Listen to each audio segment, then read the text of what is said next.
Boxing Truth here, back with another video. I felt like talking about a fight that I really hope happens this year. Whether there's fans involved or not, let's just let the fucking fight happen. It's not a huge fight anyways. It's not a pay-per-view level fight. You know, it's a Showtime main event type fight. HBO World Championship boxing type fight. You know, there's nothing wrong with that. And that's the proposed showdown between Eubank Jr. and Jermall Charlo. An actual Charlo fight that excites me. A fight that can finally reveal just how good one of the Charlo brothers is. Because Eubank Jr. makes a strong point.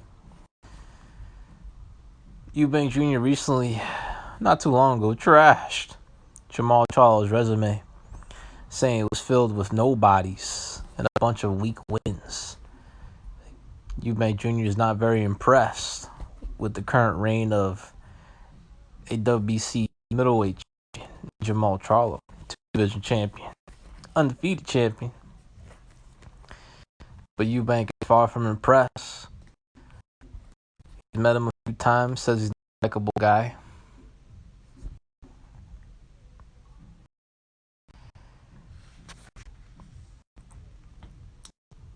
And he feels he'll dismantle him if and when they do fight. And that y'all never know how good Charlo is until he fights the likes of a Chris Eubank Jr. But Charlo does make a strong point. He's speaking truth. He does have a stronger resume. It's not that much better, but stronger compared to Charlo.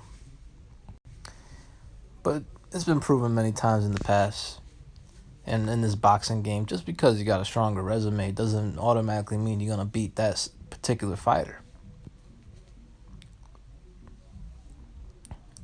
But let's see what Eubank Jr. is talking about, because he ain't lying, man. Charlo's nobodies. Mostly. I mean, what is Jamal Charlo's best win? Let's take a look.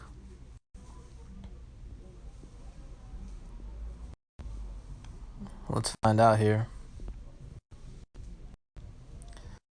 Nice looking record, 30-0, 22 knockouts.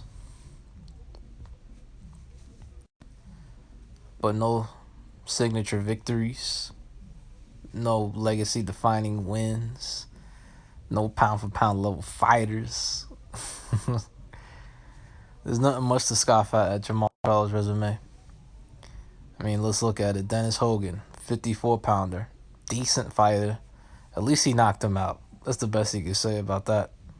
Brandon Adams is what it is. An old Matty Korobov that he didn't really make a statement in. I still believe he won the fight, but it was not a great performance. Centeno Jr., another 54-pounder who ain't shit. Sebastian Highland was limping, walking into the ring. I mean, is Julian Williams really his best win to date? I mean, I guess you could say it is in terms of the statement made, the performance, the excitement that he brought that night. But J-Rock is a bum, man. I've been telling y'all for the longest. Julian Williams ain't shit. His the win against her was a fluke, and y'all know this. Him losing to a hand-picked Rosario proves that. I mean, Rosario is no pound-for-pound operator, no elite fighter. He's a beatable guy. Not a bad fighter, but a beatable fighter. So that win is not really all that impressive.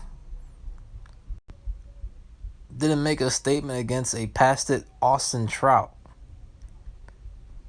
Past his peak, at least. Another fight that was competitive, very close. So, you know, you have to question, man, this resume. I mean, it doesn't really tell you how good Jermall Charlo is. How good is Jermall Charlo? I have no fucking idea. I believe he is a top middleweight. I believe he can beat quality middleweights out there. But, you know, he can't make statements against washed fighters. Best statement win he has is a bum-ass Julian Williams. Feasting on 54-pounders. So Eubank Jr. has a point, man. Definitely has a strong argument that his resume is the tougher of the two. That Jermall Charlo is really not that an impressive champion. So let's look at Eubank Jr.'s resume. It's not much stronger. They have one common opponent from OIC, Matej Korobov. And Eubank is lucky the fight ended when it did. That's all I'll say about that. I mean, a close fight with George Groves didn't go his way. Him beating a washed James DeGale ain't all that impressive. I mean, that was easy money. Big shout out to Eubank Jr. for pulling through for me for that night. Knew he was going to beat that bum. But if you thought DeGale was going to beat Eubank, man, you don't know shit about boxing. I'm sorry to say. That was, you can see that a mile coming away how washed DeGale was going into that fight. Well, just chop one, really. All the beatings he took before that fight. Impressive win over Gary O'Sullivan, the way he dispatched him. Even did better than Munguia. Has a good-looking win over Yildirim. Yildirim's not a bad fighter. A top contender at super middleweight. Abraham was tailor-made, but so was Yildirim. That's why they picked him. So he does very well against aggressive fighters. Fighters that come at him, try to knock him out. So that's the good news about about Eubank Jr. in this fight. Is he's going to be dealing with an aggressive fighter. And that gives him a strong chance at pulling off an upset here, because Jermall Charlo would be the betting favorite. Perhaps as high as a 3-1 favorite in this fight. He's the American fighter, the undefeated champion. Will be on his turf, on the network that Showtime is backing the Charlo brothers, well, at least one of them. And that's why it's a good fight, man. Because, you know, perhaps both of these guys are just overhyped jobs, you know. They're probably just, you know, good fighters, but not good enough to beat the best guy in the division, or maybe have a Hall of Fame type of career. I mean, Eubank has never won a world title. Not officially, unless you want to count the IBO. But he is a good fighter, but he needs to work on his flaws. Something he's neglected to do throughout his whole career. He needs to work on his IQ, his jab, getting on the inside, you know, footwork, distance. He's got to work on all that shit. And working with Roy Jones is perhaps a step in the right direction and trying to learn some fundamentals. But Roy was a unique fighter, man. I mean, he had his own style, and it wasn't exactly by the book. Roy can teach you some things, but he had his own style, man, and it was effective for him. Might not be effective for a lot of other fighters, because there's not many fighters that have Roy's ability in his prime.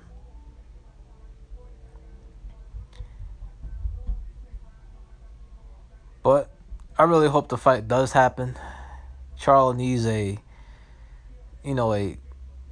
fighter with this type of name recognition. Eubank will bring some excitement for a possible fight with Charlo. And the South does suit Eubank, man. He's going to be dealing with an aggressive fighter, but that knows how to box, that does have fundamentals, that has better fundamentals than Eubank Jr. does. Which is why I believe Charlo would win the fight if these two do happen to lock horns in the near future. But it's an interesting fight. Eubank is still young, still fresh. He will bring it, man. And it will possibly be the most challenging fight to date in Charlo's career. A fight he desperately needs. As some people say, he's the best middleweight in the world. Not with that resume. But even so, despite a weaker resume, I still think he defeats Eubank Jr. in what will be a great fight in the middleweight division. And for the winner, will prove that he's a legit top middleweight that could challenge for the throne in the middleweight division. This is Boxing Truth. I'm out.